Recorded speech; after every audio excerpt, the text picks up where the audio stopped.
hello student तो কি খবৰ আজি মই আলোচনা কৰিম ক্লাস 9 ৰ গণিতৰ এক্সাৰসাইজ 10.1 যেটো আছে নহয় এইটোৰ গতি কেটা কোৱেশ্চন ডিসকাস কৰিম ওকে সো প্ৰথমতে আমাক কোৱেশ্চন নম্বৰ 1 কি দিয়া আছে 1 নম্বৰৰ ভিতৰত একেটা দিয়া আছে খালি ঠাইবোৰ কৰিব দিছে ওকে সো সোৱা 1 ৰ 1 কোনটো দিয়া আছে এইটো বৃত্তৰ কেন্দ্ৰ বৃত্তটোৰ ড্যাশত অৱস্থিত এতে আমাক দিছে অন্তস্থ বহিস্থ ভাগত আৰু অন্তস্থ ভাগত ওকে এই দুটাৰ ভিতৰত ক'ত থাকিব সোৱা আমাৰ এটা বৃত্ত লোৱা প্ৰথমতে এটো ধৰা আমাৰ বৃত্ত ওকে এতে বৃত্তৰ কেন্দ্ৰটো কৈছে না কেন্দ্ৰটো আমাৰ ক'ত থাকে এই ভিতৰত থাকে এনেকুৱা তাহলে ভিতৰত থাকিলে আমাৰ কি হ'ব অন্তঃভাগত ওকে সো এটো আমাৰ শুদ্ধ আনসাৰ এটো শুদ্ধ এটো এতে লিখি দিও অন্তঃভাগত অৱস্থিত ওকে ইয়াৰ পিছত 2 নম্বৰটো সোৱা এতে আমাক কি দিছে এটা বৃত্তৰ কেন্দ্ৰৰ পৰা এটা বিন্দুৰ দূৰত্ব ইয়াৰ ব্যাসাৰ্ধতকৈ বেছি হলে ই বৃত্তটোৰ ড্যাশত অৱস্থিত এতিয়া সোৱা কি কৈছে আমাৰ ব্যাসাৰ্ধতকৈ বেছি কৈছে যদি এটা আমাৰ কি হয় এটা বৃত্তৰ পৰা কেন্দ্ৰৰ পৰা এটা বিন্দুৰ দূৰত্ব কি কৈছে আমাৰ সোৱা এইটো চাইছো এইটো আমাৰ কেন্দ্ৰৰ পৰা এইটো আমাৰ এইখিনিলৈকে ব্যাসাৰ্ধ ওকে এতিয়া কৈছে ব্যাসাৰ্ধতকৈ যদি বেছি হয় তেনহলে ব্যাসাৰ্ধতকৈ বেছি হলে আমাৰ এইফালে আহিব এনেকুৱা কৰি সো এইটো এটা বিন্দু ধৰা ওকে এতিয়া সোৱা এই বিন্দুটো আমাৰ ক'ত থাকিব হেতু ক'ব কৈছে এটো ক'ত আছে আমাৰ বৃত্তটোৰ বাহিৰ ভাগত আছে ওকে বাহিৰ ভাগত হলে তেনহলে আমাৰ বহিস্থ ভাগত এটো দেখা পাইছে বহিৰ ভাগত হ'ব ওকে এইটো আমাৰ শুদ্ধ আনসাৰ ওকে ইয়াৰ পিছত সোৱা এটা বৃত্তৰ বৃহত্তম জ্যাডাল বৃত্তটোৰ কি হয় এতিয়া বৃত্তটোৰ এটা সোৱা এইটো আমাৰ এটা বৃত্ত বৃত্তৰ আমাৰ কি আছে বহিৰ্তম জ্যা আমাৰ কোনটো হয় যেটো আমাৰ কেন্দ্ৰৰ মাজেদি যায় হেতু হল আমাৰ বৃত্তটোৰ বৃহত্তম জ্যা আৰু হেতু আমাৰ কি হৈছে কেন্দ্ৰৰ মাজেদি যদি এনেকুৱা কৰি যায় হেতুক আমি কি কও ব্যাস বুলি কও বৃত্তটোৰ ওকে সো এটো আমাৰ কি হ'ব এটা বৃত্তৰ বৃহত্তম জ্যাডাল বৃত্তটোৰ ব্যাস হৈ গৈছে এটো আমাৰ ইয়াৰ পিছত সোৱা অনৰ 4 নম্বৰ আমাক কি দিয়া আছে এটা চাপৰ প্ৰান্তবিন্দু এডাল ব্যাসৰ প্ৰান্তবিন্দু হলে চাপটো এটা এটো আমাক কি কৈছে এটা চাপৰ প্ৰান্তবিন্দু ওকে এতে আকি পেলাই তাৰ পিছত কৈ আছো সোৱা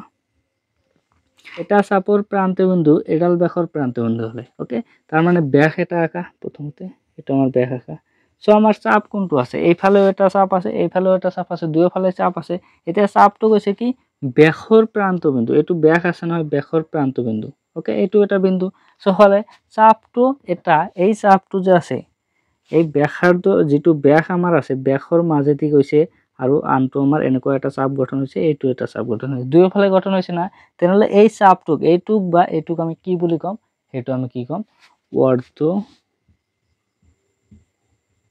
বৃত্ত বুলি কম ওকে অৰ্ধ বৃত্ত এতিয়া সোৱা এইখিনি আমি মাজত ভাগ কৰি দিছো তেনলে এইখিনিও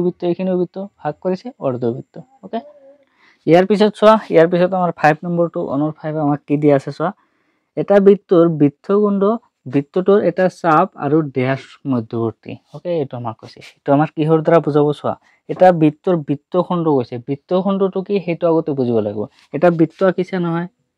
এটা বৃত্ত আকিছে এতিয়া এইটোৰ মাজত যিকোনো এটা জ্যা আকা জ্যা আকালে কি হ'ব তেনহলে এইটো আমাৰ এটা বৃত্তখণ্ড হৈছে এইটো এটা আমাৰ কি হৈছে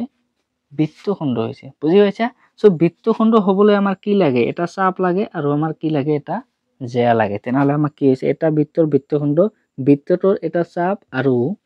এটা আমাৰ হ'ব জ্যাৰ মধ্যবৰ্তী বুজি পাইছা জ্যা আৰু চাপৰ মাজত যিখিনি ভাগ থাকে এইখিনি হল আমাৰ বৃত্তখণ্ড বুলি ক্লিয়াৰ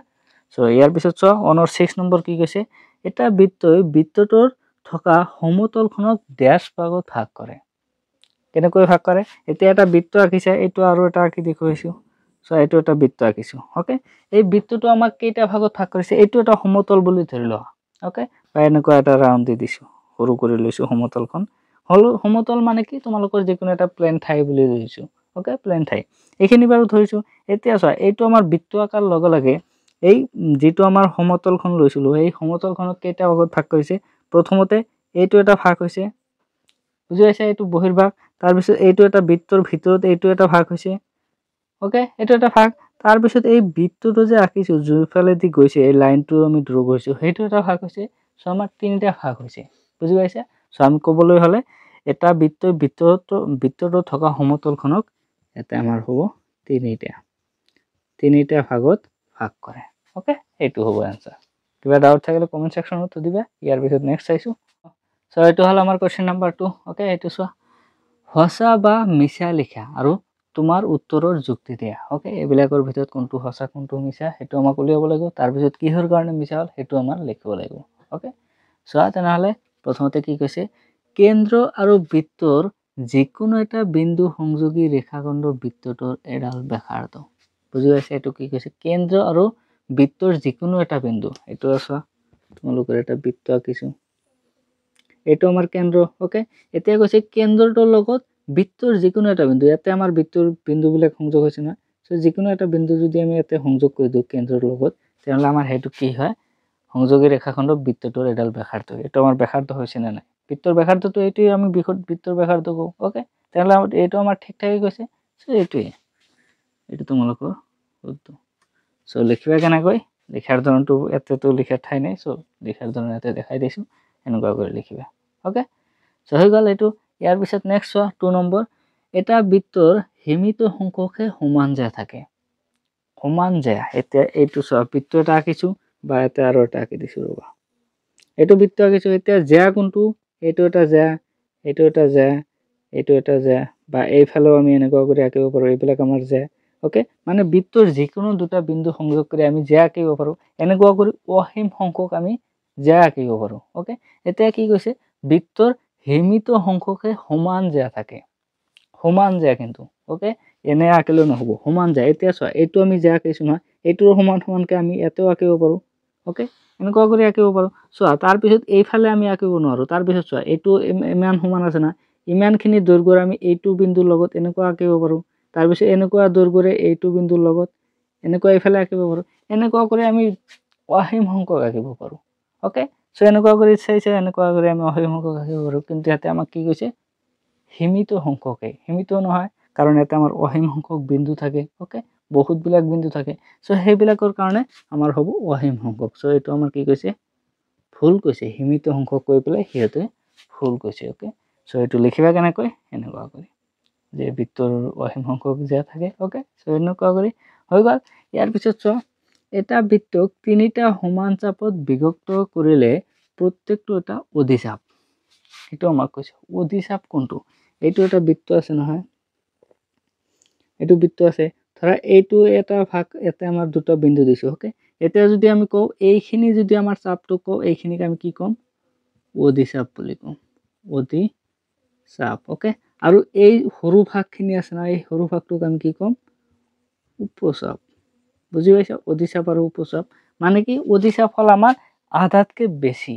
ওকে বা আধা হ'ব পাৰে ওকে এটো মানে কি হয় যে দুটাৰ ভিতৰত চোৱা তোমালোকৰ যেটো ডাঙৰ আছে হেটো আমাৰ কি হ'ব অধিচাপ ক্লিয়াৰ এতিয়া কৈছে কি এটা বৃত্তক তিনটা সমান ভাগত ভাগ কৰিছে এতিয়া যদি তোমালোকে এইটোকে চোৱা এইটোকে যদি তোমালোকে সমান ভাগত ভাগ কৰা ওকে ধৰা কেনেকুৱা কৰি ভাগ কৰিবা এইটো এটা ভাগ এইটো এটা ভাগ এইটো এটা ভাগ ওকে তিনটা সমান ভাগত ভাগ কৰিছো এতিয়া সব প্ৰত্যেকটো সমান সমান ভাগ আছে ওকে এই বুলি গোটেই কিটা অধিচাপ নহয় কাৰণ এইবিলাক আধাতকে কম আছে ওকে আধাতকে কম থাকিলে কেনেকৈ আমাৰ অধিচাপ হ'ব আধাতকে বেছি থাকিব লাগিব ওকে সো সেই কাৰণে তোমালোকৰ এইটো কি কৈছে এটা বৃত্তক তিনটা সমান চাপত বিভক্ত কৰিলে প্ৰত্যেকটো এটা অধিচাপ হ'ব এটো আমাৰ অসত্য ক্লিয়াৰ এখানে বুজি পাইছা ইয়াৰ পিছত নেক্সট চোৱা এইটো লিখাৰ ধৰণ এইটো চোৱা এনেকুৱা কৰি লিখিবা ওকে ইয়াৰ পিছত 4 নম্বৰটো চোৱা এডাল জ্যা যি বৃত্তৰ ব্যাসাৰ্ধৰ দুগুণ হেয়া বৃত্তটোৰ এডাল ব্যাস আমাৰ কি কৈছে এডাল জ্যা এইটো এটা কেন্দ্ৰৰ মাজেদি আমি জ্যা আঁকিছো জ্যা মানে কি বৃত্তৰ যিকোনো দুটা বিন্দু আমাৰ সংযোগ কৰিব লাগে এইটো আমি কৈছো সো এইটো আমাৰ কৈছে কি ব্যাসাৰ্ধৰ দুগুণ হলে বৃত্তটোৰ এডাল ব্যাস এইটো ইয়াৰ পৰা এইখিনি এটা ব্যাসাৰ্ধ ইয়াৰ পৰা এইখিনি এটা ব্যাসাৰ্ধ কাৰণ আমি কেন্দ্ৰৰ মাজেদি আঁকিছো নহয় কেন্দ্ৰৰ মাজেদি আঁকিলে চোৱা এইটোক যদি আমি দুগুণ কৰো কাৰণ এইখিনি আৰু এইখিনি আমাৰ সমান সমান এটাক যদি আমি দুগুণ কৰো তেনহলে আমাৰ এইখিনি গোটেইখিনিৰ মান পাম বুজিছা সো হেতু আমাৰ কি হ'ব এডাল ব্যাস হ'ব ওকে সো এইটো আমাৰ ঠিক ঠাক কৈছে ব্যাস হৈছে কেন্দ্ৰৰ মাজেদি গৈছে এটো আমাৰ শুদ্ধ ওকে লিখিবা এনেকুৱা কৰি ওকে ইয়াৰ পিছত চোৱা 5 নম্বৰ এটা বৃত্তাংশ বৃত্তৰ জ্যা আৰু ইয়াৰ অনুৰূপ চাপৰ মাজৰ ক্ষেত্ৰ এতিয়া বৃত্তাংশ কোনটো হেতু তোমালোকে জানিব লাগিব এইটো চোৱা এইটো এটা বৃত্ত আঁকিছো ওকে আমাক কি হ'ব লাগে বৃত্তাংশ হ'ব লাগে ওকে এটা আমাক কৈছে কি বৃত্তটোৰ জ্যা আৰু কত আছে ইয়াৰ অনুৰূপ চাপ বৃত্তটোৰ জ্যা এইটো এটা জ্যা আৰু অনুৰূপ চাপ ইয়াৰ আগতে আমি বুজালো নহয় কি বৃত্তৰ জ্যা আৰু অনুৰূপ চাপ হলে হেতুক আমি কি কওঁ বৃত্তখণ্ড বুলি কওঁ খণ্ড এটা হয় আৰু বৃত্তাংশ বুলি কৈছে হেতুৰ মাজত ডিফাৰেন্স আছে ওকে ডিফাৰেন্স মানে পাৰ্থক্য আছে পাৰ্থক্য কেনেকুৱা আছে বৃত্তাংশ আৰু এটা জ্যা যদি আমাৰ বৃত্তাংশ হবলৈ হয় তেনহলে আমাৰ এইটো হল এইটো আছে এইটো এটা দুয়োটা আমাৰ ব্যাসাৰ্ধ আছে না দুটা ব্যাসাৰ্ধ আৰু চাপৰ মাজৰ অংশক কি কোৱা হয় আমাৰ বৃত্তাংশ বুলি কোৱা হয় বুজি পাইছে দুটা ব্যাসাৰ্ধ হ'ব লাগিব এইটোতো আমাৰ ব্যাসাৰ্ধ নহয় সো এটা আমাৰ বৃত্তাংশ নহব ব্যাসাৰ্ধ হলেহে আমি কি কম বৃত্তাংশ বুলি ওকে ইয়াতে আমাৰ জ্যা নালাগে এইটো লাগিব ব্যাসাৰ্ধ লাগিব ক্লিয়াৰ সো এইটো তেনহলে আমাৰ ভুল কৈছে জ্যা কৈ আমাৰ ভুল হৈছে এইটো সো এইটো আমাৰ ভুল ওকে ইয়াৰ পিছত নেক্সট চোৱা এটা বৃত্ত সমতলিক আকাৰ মানে কি সমতলত থাকে না নাই মানে প্লেন অংশত থাকে না নাই এইবিলাক আমাৰ ক'ত আহিছো প্লেন ঠাইত আহিছো সো প্লেন আমাৰ সমতলত আছে সমান ঠাইত আছে সো এই কাৰণে আমাৰ কি হ'ব এটা বৃত্ত সমতলিক আকাৰ এইটো আমাৰ সূত্ৰ ওকে সো এইখিনি বাৰু কোশ্চেন দিয়া আছে তোমালোকক দুটা কোশ্চেনৰ ভিতৰত ইমান কেইটা কৰি দিছে ওকে সো কিবা ডাউট থাকিলে কমেন্ট সেকশনত জনাই দিবা আৰু নেক্সট ভিডিঅ চাবৰ কাৰণে চেনেলটো সাবস্ক্ৰাইব কৰি ৰাখি দিবা ওকে থ্যাংক ইউ